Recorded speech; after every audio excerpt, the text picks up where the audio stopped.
Hello, ഇന്ന് നമ്മൾ പെട്ടെന്ന് ഉണ്ടാക്കിയെടുക്കാൻ പറ്റുന്ന ഒരു സ്നാക്കിൻ്റെ റെസിപ്പിയാണ് കാണിക്കുന്നത്. ഇതെങ്ങനെ ഉണ്ടാക്കുന്നത് നോക്കാം.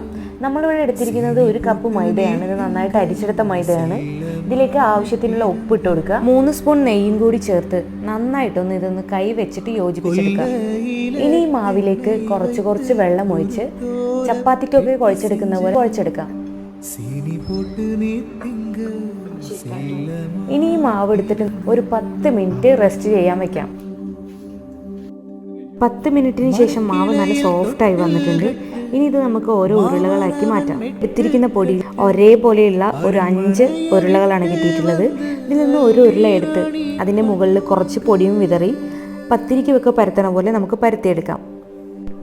എല്ലാ സൈഡും ഒരേ കട്ടിയിൽ പരത്തിയെടുക്കാൻ വേണ്ടി ശ്രദ്ധിക്കണം. ഇവിടെ പത്തിരിയുടെ വലിപ്പത്തിലാണ് നമ്മൾ പരത്തിയെടുത്തിട്ടുള്ളത്.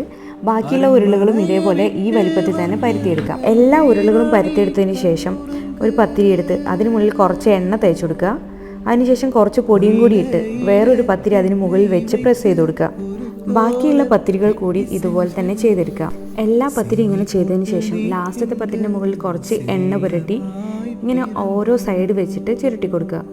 പത്തിരിയുടെ ലാസ്റ്റ് ഭാഗം ചുരുട്ടുമ്പോൾ കുറച്ച് മാവ് കലക്കിയത് പുരട്ടി കൊടുക്കുക. നന്നായിട്ട് ആ ഭാഗം ഒട്ടാൻ വേണ്ടിയിട്ടാണ് ഇങ്ങനെ ചെയ്യുന്നത്. പത്തിരി ചുരുട്ടിയതിന് ശേഷം ഓരോ കഷ്ണങ്ങളായിട്ട് ഇങ്ങനെ മുറിച്ചെടുക്കുക. മുറിച്ച് വെച്ചിട്ടുള്ള മാവിൽ നിന്ന് ഒരു കഷ്ണം എടുത്ത് അത് ജസ്റ്റ് ഒന്ന് പ്രസ് ചെയ്ത് കൊടുക്കുക. അതിനുശേഷം കുറച്ച് പൊടി ഇട്ടിട്ട് ഒന്ന് പരത്താം.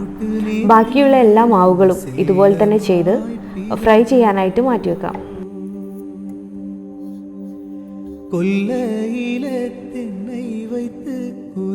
ഫ്രൈ ചെയ്ത് തുടങ്ങുന്നതിന് മുൻപായി കുറച്ച് ശർക്കരപ്പാനി ഉണ്ടാക്കാം.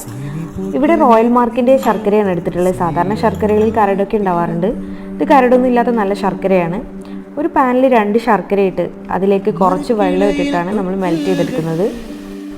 ഒരു മീഡിയം ഫ്ലെയിമിൽ ഇത് ചെയ്തെടുത്താൽ മതി, അല്ലെങ്കിൽ കരിഞ്ഞു പോകും.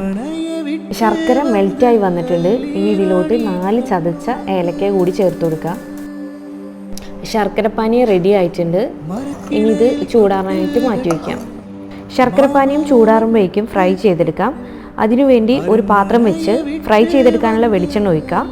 എണ്ണ ചൂടായി വരുമ്പോൾ ഓരോന്നായിട്ട് നമ്മൾ പരത്തി വെച്ചിട്ടുള്ള ഓരോന്നായിട്ട് ഇട്ട് കൊടുക്കുക.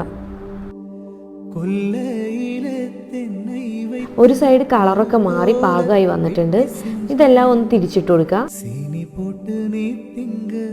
2 സൈഡും പാകത്തിന് വെന്ത് കളറൊക്കെ മാറി വന്നിട്ടുണ്ട്. ഇനി പാനിൽ നിന്ന് കോരി ചൂടാറാനായിട്ട് വെച്ചിരിക്കുന്ന ശർക്കര പാനീയത്തിലേക്ക് ഇടുക.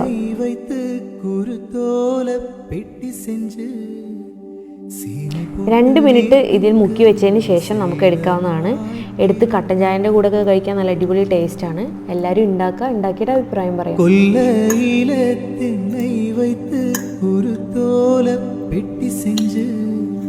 சீனி போட்டு நீ திங்க செல்லமாய் பிறந்தவள்.